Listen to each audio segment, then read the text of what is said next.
Before we begin, I want to warn you that this story contains mature themes. It deals with the challenges of new motherhood, family relationships, and infidelity.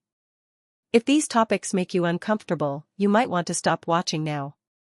My son gave me an ultimatum that shattered our family. This is how it all unraveled.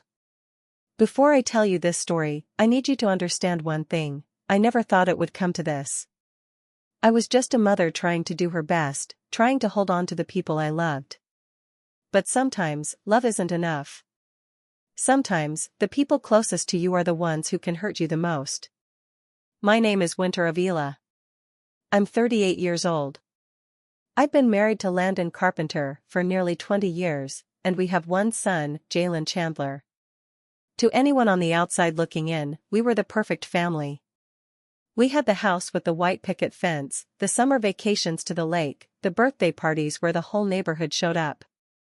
There were smiles in every photo, laughter echoing through our home, at least, that's how it looked. But behind those smiles, things weren't as perfect as they seemed. And maybe, if I had paid more attention, if I had seen the cracks forming sooner, I could have stopped what happened next. I remember when Jalen was little, he used to run to me with every scraped knee, every bad dream. He was my whole world, and I was his. We'd spend hours in the backyard, chasing fireflies until it was too dark to see. His laughter was the kind that filled up a room, the kind that made you forget the world outside even existed.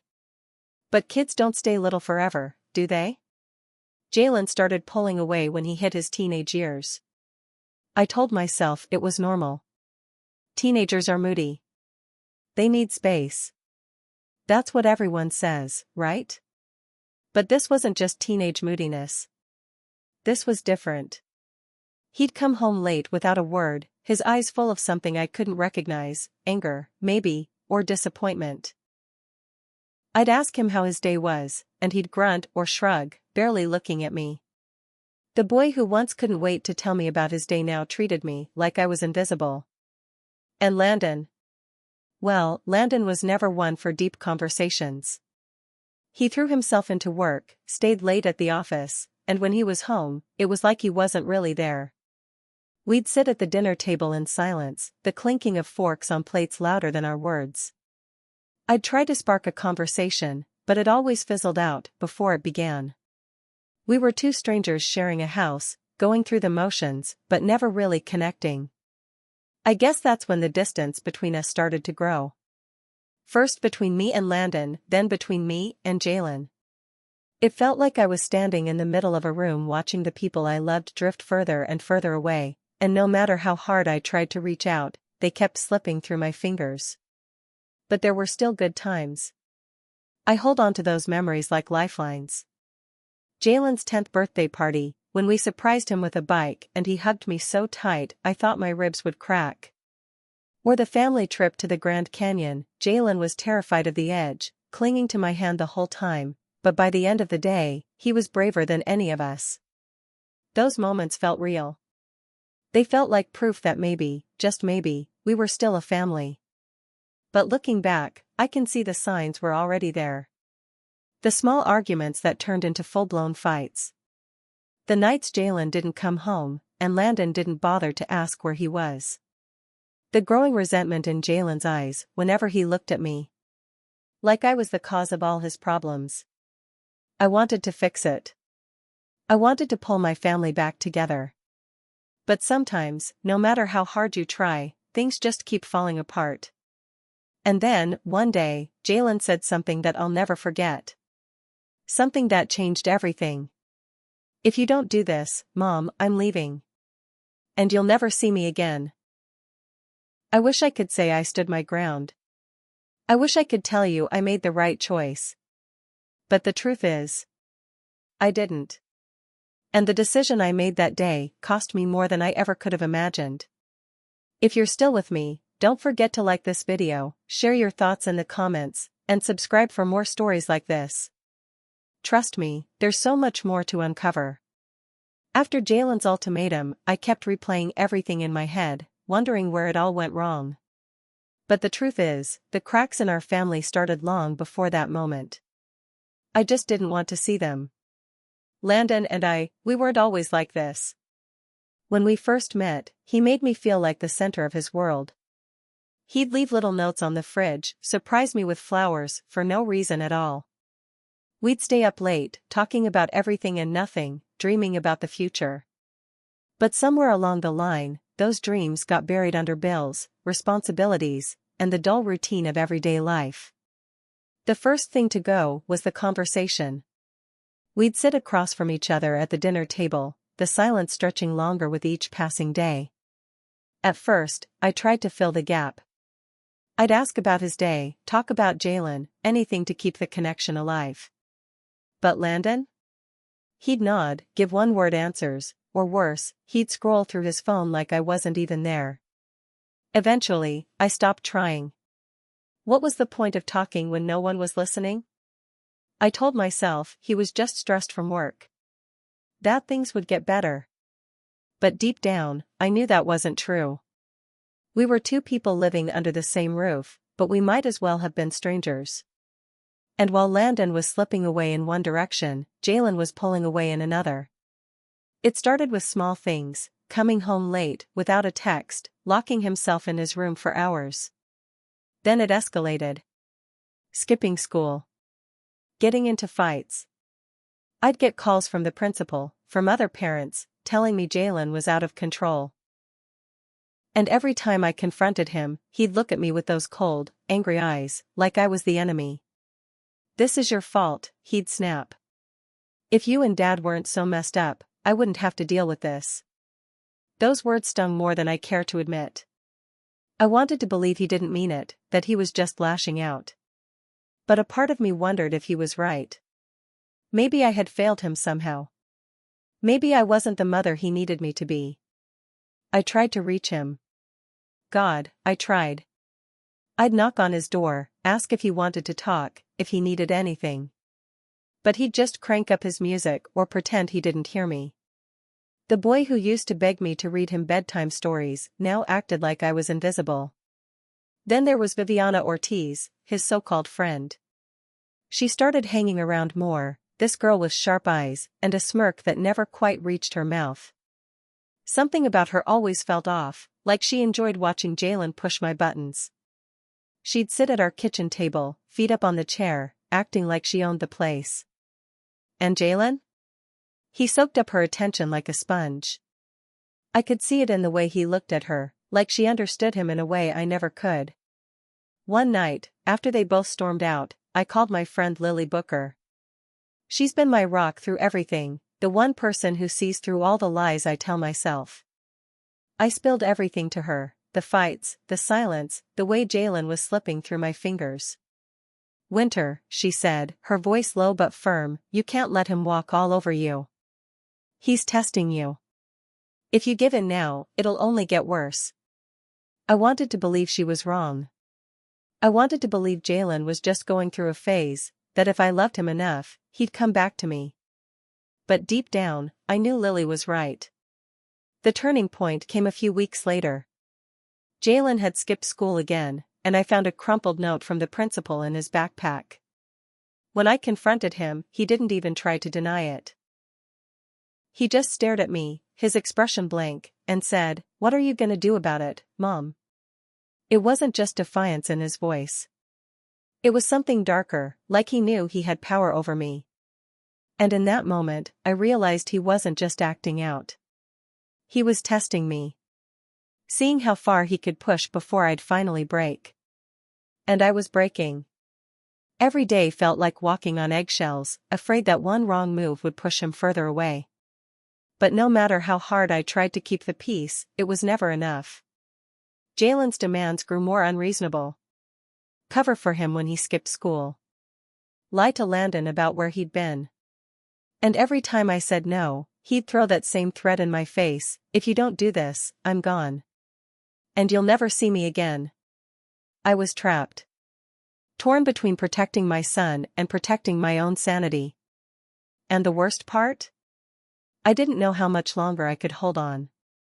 I thought things couldn't get worse. I thought we'd already hit rock bottom. But I was wrong. The real breaking point came on a quiet Tuesday night, Funny how it's always the ordinary days that stick with you the most. Jalen had been out all day. No texts. No calls. Just silence. I sat at the kitchen table, staring at the clock, listening to the tick-tick-tick of time slipping by. Landon was working late again, like always. The house felt too big, too empty. I kept glancing at the door, hoping, praying, that Jalen would walk through it like nothing was wrong. But when he finally did come home, everything changed. The front door slammed, rattling the picture frames on the wall. Jalen stormed in, his face flushed with anger. I could smell the trouble on him, something wasn't right. His fists were clenched, his jaw tight. I opened my mouth to ask where he'd been, but he didn't give me the chance. "You need to cover for me," he snapped, his voice sharp enough to cut glass. I blinked, taken aback. "What are you talking about, Jalen? Cover for what?" He threw his backpack onto the floor with a heavy thud. "I got into some trouble." "It's nothing, but if Dad finds out, he'll flip. You need to tell him I was with you all night." I felt my stomach drop. This wasn't just skipping school or missing curfew. This was something bigger. Something darker. My heart pounded in my chest as I tried to keep my voice steady. "Jalen. I can't do that. You have to be honest about what happened." His eyes flashed with fury. "If you don't, I'm leaving. I'm done with this family, and I'm done with you." There it was. The ultimatum. Simple, direct, and cutting deeper than any argument we'd ever had. I stood there, frozen, staring at the boy I barely recognized. This wasn't the same kid who used to fall asleep on my chest after bedtime stories. This wasn't the same boy who'd hold my hand when he was scared of the dark. But beneath the anger in his eyes, I saw something else: fear. Jalen wasn't just trying to control me. He was scared. Scared of facing the consequences. Scared of losing the fragile control he had over his life. And maybe, deep down, scared of losing me too. I wanted to scream. I wanted to shake him and ask, "How did we get here?" But all I could do was stare, my heart tearing itself apart inside my chest. And then, just like that, he walked upstairs and slammed his door, leaving me standing in the middle of the kitchen, feeling like the walls were closing in. That night, I couldn't sleep. I kept thinking about Jalen as a little boy, the way he'd crawl into bed with me after a nightmare, his tiny arms wrapped around my neck like I was his whole world. I remembered his first day of school, how he clung to my hand, not wanting to let go. His laughter, his smile, where had that boy gone? But those memories only made the present hurt more. I felt like I was standing at a crossroads, and no matter which path I chose, I was going to lose him. If I covered for him, I'd be betraying everything I believed in. But if I didn't, would he really leave? Would I ever see my son again?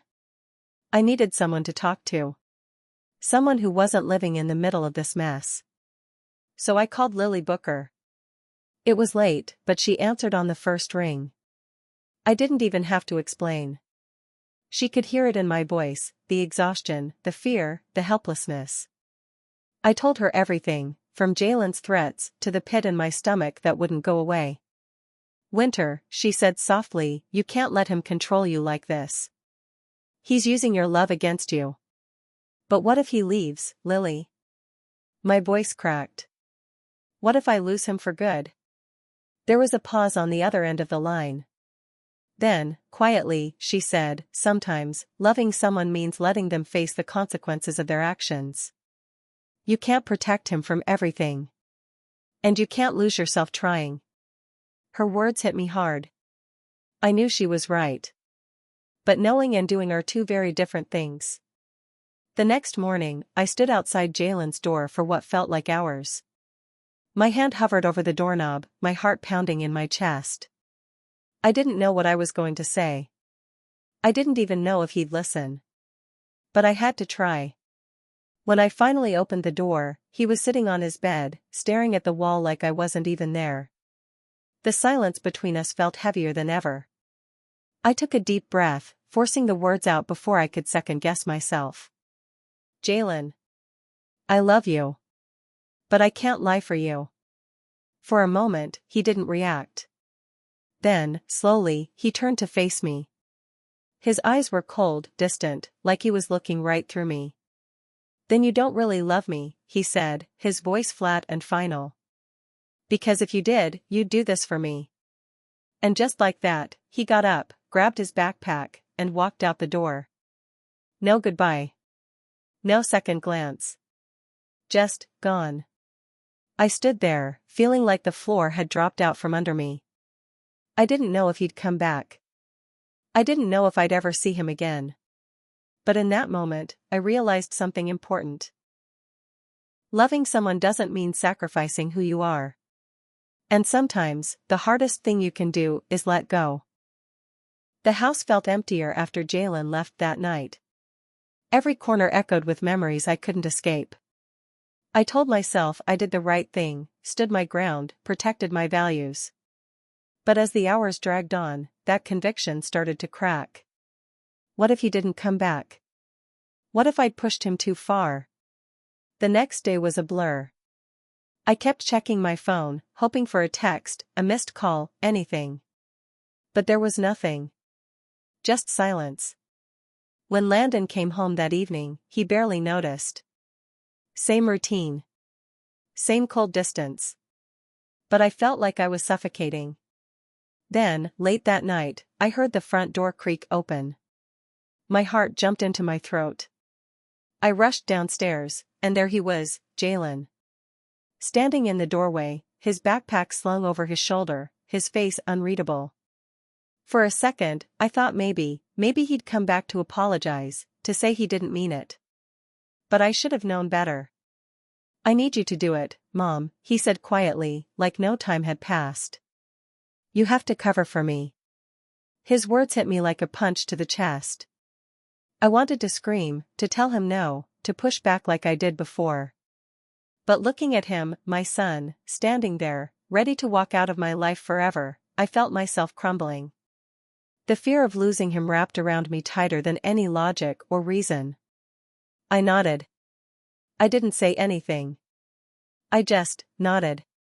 And just like that, I crossed a line I couldn't uncross.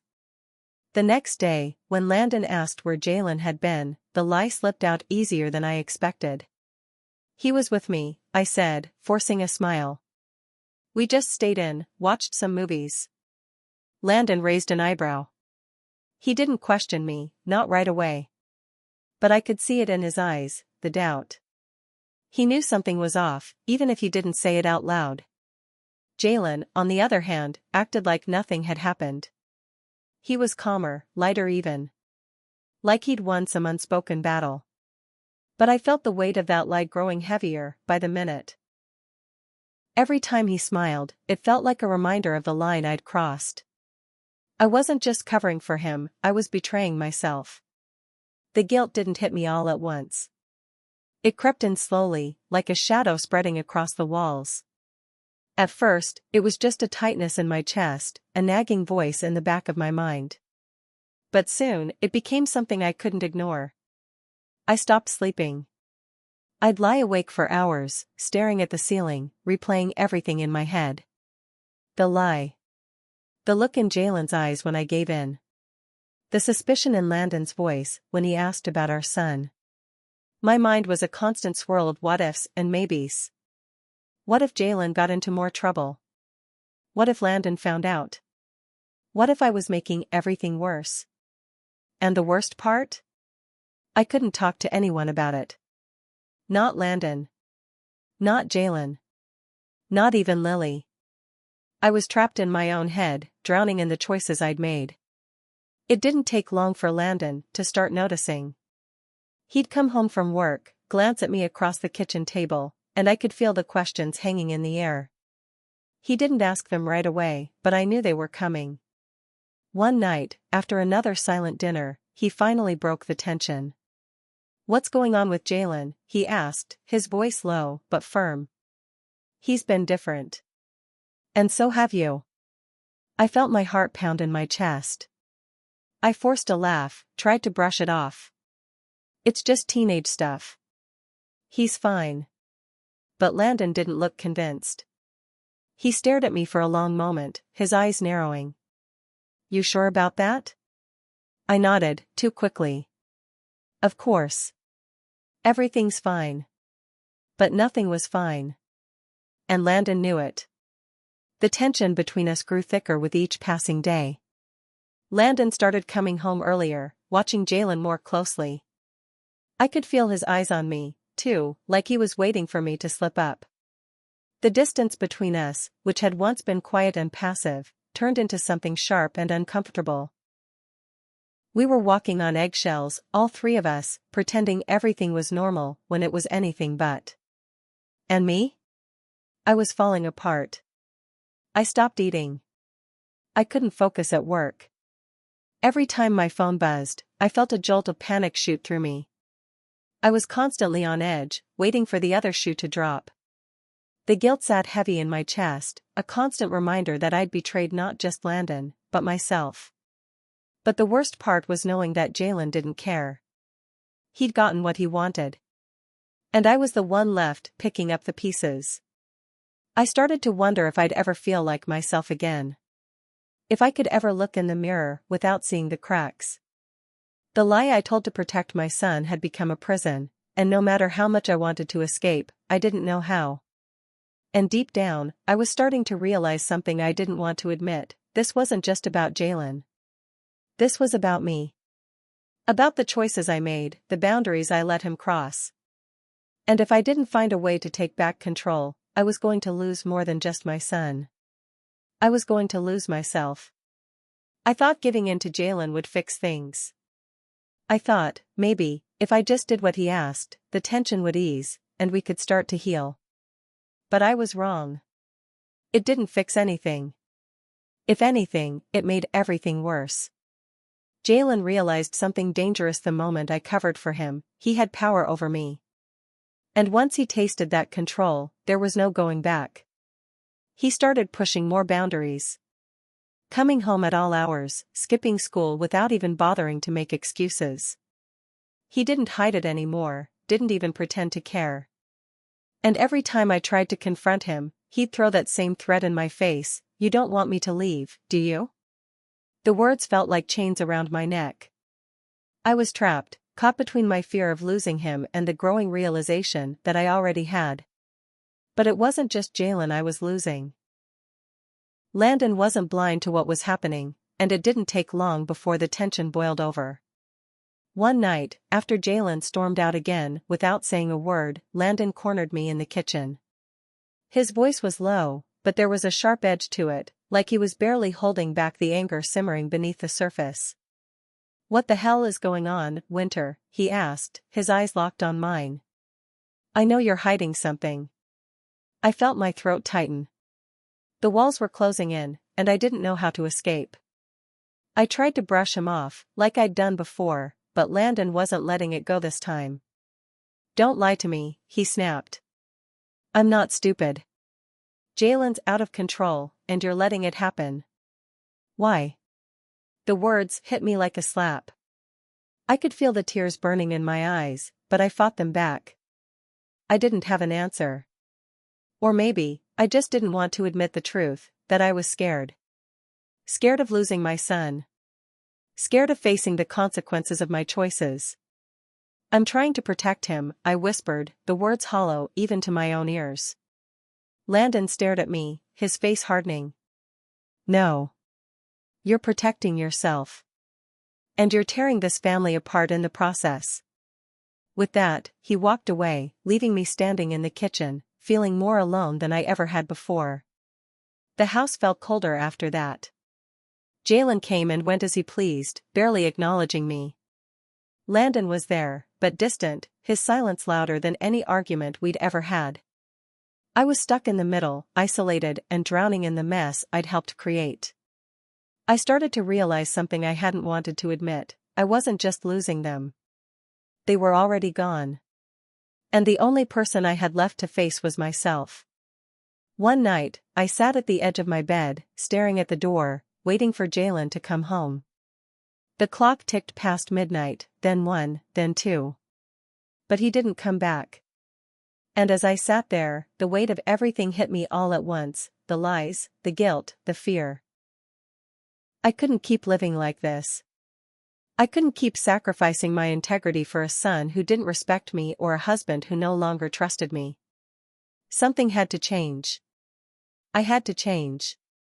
And for the first time in a long time, I knew what I needed to do. The next morning, when Jalen finally stumbled through the door, I was waiting for him. He looked at me, expecting the same silent surrender. But this time, I didn't back down. "We need to talk," I said, my voice steady for the first time in weeks. He rolled his eyes, but I didn't let that stop me. I stood my ground, knowing this was my last chance to take back control.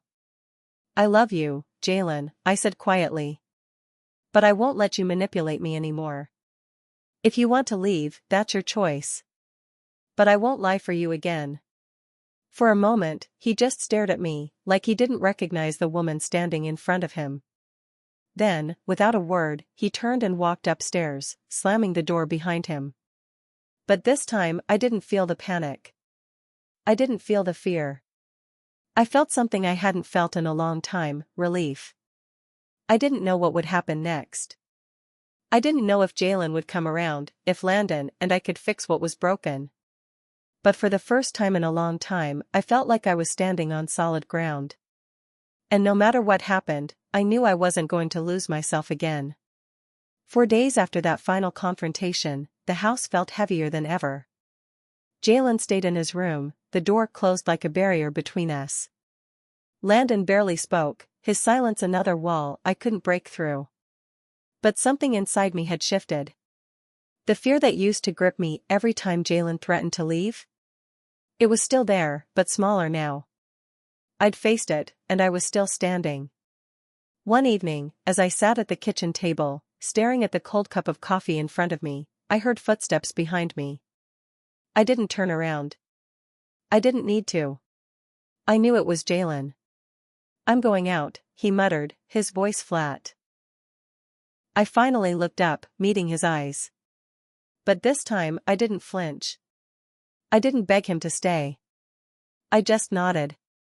"Okay," I said quietly. "But I'm not covering for you anymore." There was a flicker of something in his eyes, anger, maybe, or confusion. I couldn't tell. But he didn't argue. He didn't threaten to leave. He just stood there for a moment, like he was waiting for me to take it back. When I didn't, he turned and walked out the door. And that was it. No dramatic showdown. No heartfelt apology. Just distance. The days stretched on, and I realized that our family wasn't going back to what it was. The cracks were too deep. But for the first time, I wasn't trying to patch them up with lies or false hope. I was learning to live with them, to find strength in the broken places. Landon and I? We were still navigating the quiet space between us. He didn't trust me the way he used to, and I couldn't blame him. But I wasn't chasing his approval anymore.